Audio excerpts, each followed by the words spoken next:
Our current best description of the universe is that everything is made up of elementary particles according to the standard model of particle physics, quantum field theory, and general relativity, describing gravity as the bending of space-time. And it is really good. All of matter is made up of quarks and electrons. There's also a bunch of stuff that isn't, electrons and up and down quarks, but we don't care about that. So for example, we have one up quark and two down quarks.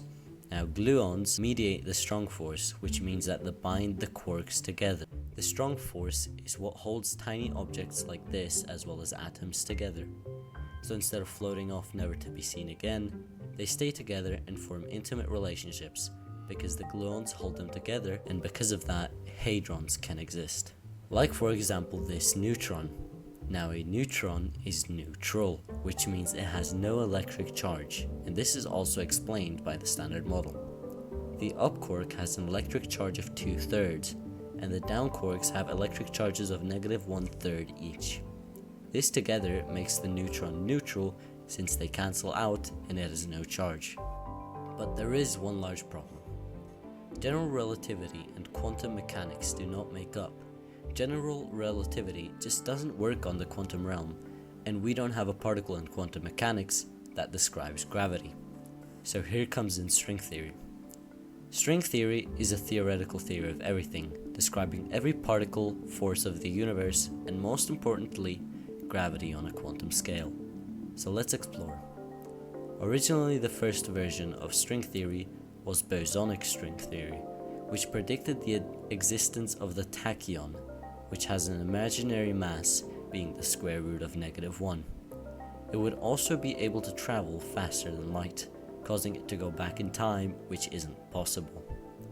So then superstring theory was developed, and this video is going to be focusing on superstring theory type 1. There are 5 types of superstring theory: type 1, type 2a, type 2b, type SO32, and the other one. Most of these theories have some paradoxes or don't include open strings. More on that later. So superstring theory 1 describes the very smallest elementary particles to be one-dimensional strings. Depending on the properties of these strings, it gives us a particle. More on this later. These strings can be open, meaning they have 2 endpoints, or closed, creating a loop. Also, the size of these strings are said to be on the order of the Planck length, which is 10 to the -35 meters. Also, superstring theory is 10-dimensional, consisting of 9 space dimensions and 1 time dimension. Now the world we live in is made of p-branes. Membranes are just objects, and the p is a variable for dimensions. For example, a 0 brane is a 0-dimensional object, being just a point. A 1 brane is a line, being a 1-dimensional object. A 2 brane a flat surface, and a 3 brane a 3-dimensional object. The universe we live in is also one of these p-branes, and it is theorized that higher dimensional p-branes exist, being 4 to 9 dimensional, with the 10th one being the time dimension. And our universe is said to be in one of these higher dimensional p-branes. This topic is going to be explored more later. But wait a minute, what really is a string? Well, strings have a few properties. They move at the speed of light and are massless particles. The equation to calculate the velocity of a string is this.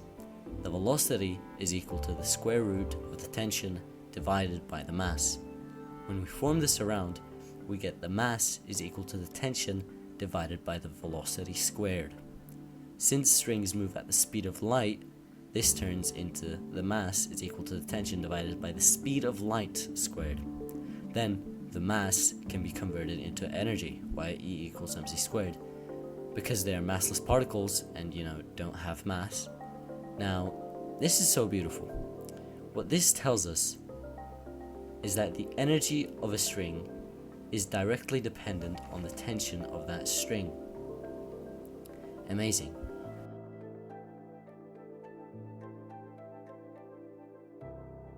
Now, it can happen that the string is under no tension. It can be that the string has 2 fixed endpoints and is under no tension. What then? Our previous formula doesn't work. 0 divided by the speed of light squared, that's just 0. Well, according to this beautiful formula here, we can still get the energy of a string that has no tension. You see, the string oscillates up and down. Also, small detour, this oscillation can only happen up and down. It cannot oscillate from left to right, contracting and expanding its smaller parts, because what this tells us is that it is not made up of smaller parts. This means that strings are the smallest thing in the universe and the objects that make up everything in the universe. Anyway, according to this equation, we can get the energy of that string. It is the energy of this string is equal to the Planck's constant multiplied with the frequency of the oscillation of the string. This is used for calculating the energy of a photon, for example, since it also has no mass but does have a frequency. This would give us a massless particle that still has energy, like, for example, the photon. Beautiful.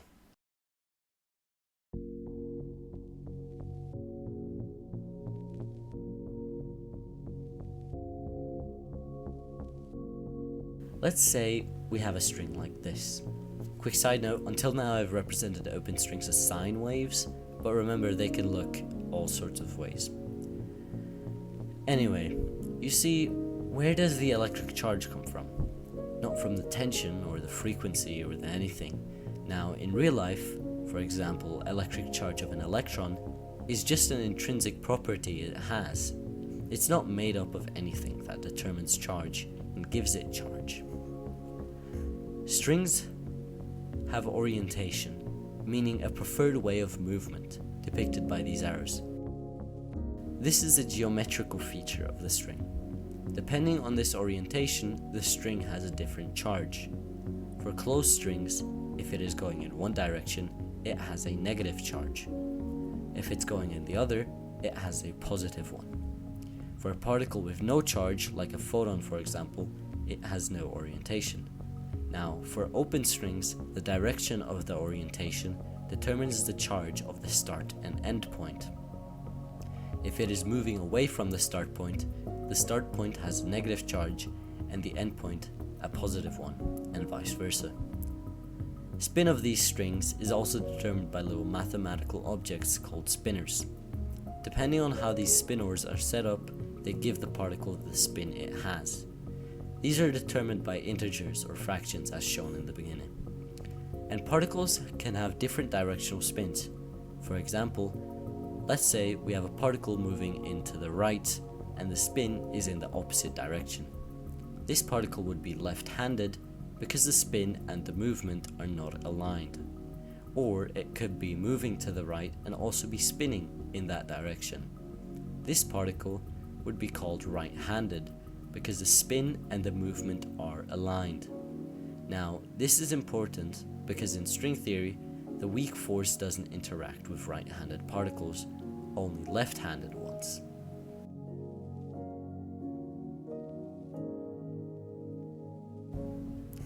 Alright, spin and charge done. Now a little detour. This isn't critically important to mention, but I think it's important. Time to talk about world volumes. These are just helpful for understanding reactions in the quantum world. Imagine an electron. It's moving across a certain path, then emits a photon. Later in that path, it also absorbs that photon. In string theory, this could be described as a world volume. World volumes are the path that a string takes. It shows the path it has taken and what has happened during its travels. Let's take the example I explained before. It would start off with the electron just traveling. Then it would split in two because it emits a photon. Later it would recombine because the electron absorbs the photon again. Using world volumes, we can describe interactions and reactions in the quantum realm like this. Very cool. It's just a little detour, no need to remember. Just something I wanted to mention. Back to branes. Here come in D-branes. Now, open strings have endpoints, and these endpoints can only be on D-branes. D-branes are objects of higher or lower dimension, like P-branes, on which the endpoints of strings have to land on. D-brane stands for Dirichlet brane. This is because the string's endpoints can only land on the Dirichlet boundary condition of D-branes. This is a condition that determines whether or not a string will and can land on a D-brane, and on which D-brane it lands. The Dirichlet boundary condition is a can of worms I do not understand, but if you want to try, good luck. D-branes are responsible for the properties of particles in some ways. I'll explain with the actual theory itself, and then just go over it. Now, let's imagine a few D-branes. On the left we will have the weak brane. If a string starts from this brane, it will be left-handed, and be able to interact with the weak force. So if a string starts on that brane, it is responsible for a left-handed spin and interaction with the weak force. Let's imagine 3 more branes now, and call them the red, green, and blue brane. These D-branes are responsible for the strong force. Let me explain. The way the strong force works is that every quark has a different color charge, and these quarks interchange these colors with each other, bonding them. These color charges that they interchange are the gluons holding them together. That's how the strong nuclear force works. This is very oversimplified, I'm very sorry, but this video is about string theory. Now, depending on which color the string lands on, it determines its color charge. Now, string theory has the weak force and the strong nuclear force, as well as quarks. In the standard model, we have force carriers, and as I said before, the gluon mediates the strong force. So a gluon would be a string that starts on one of these color planes and also ends on it, explaining color interactions. The weak force carriers, being W and Z bosons, would also start and end on the weak brane. Now we have the weak force, the strong force, and left-handed quarks. We add a right brane, meaning things that end and start on this brane do not interact with the weak force and are right-handed, meaning they spin in the same direction that the particle moves. And we also have right-handed quarks. We can also add a few more branes, being, for example, the leptonic brane, giving us all the leptons and which spin they have. Also, right now we're explaining this with open strings, meaning their endpoints land on 1 or 2 dimensional D-branes, but closed strings would have no endpoints to land on or with, so instead they would propagate through a 3-dimensional D-brane.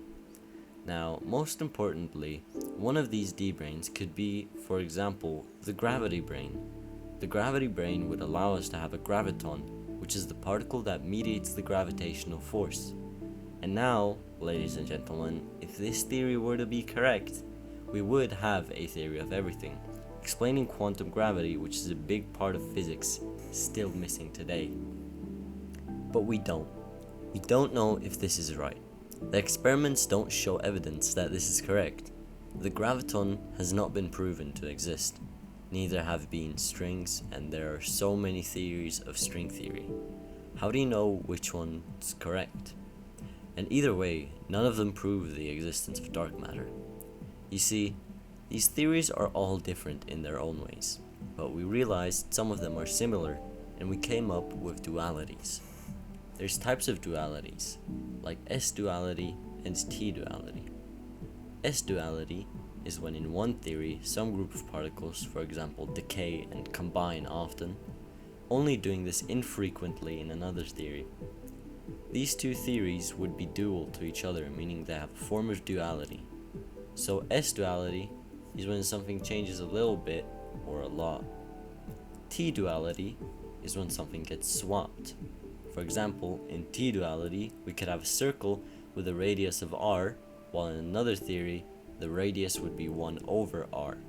How do we know which theory describes the universe accurately and correctly?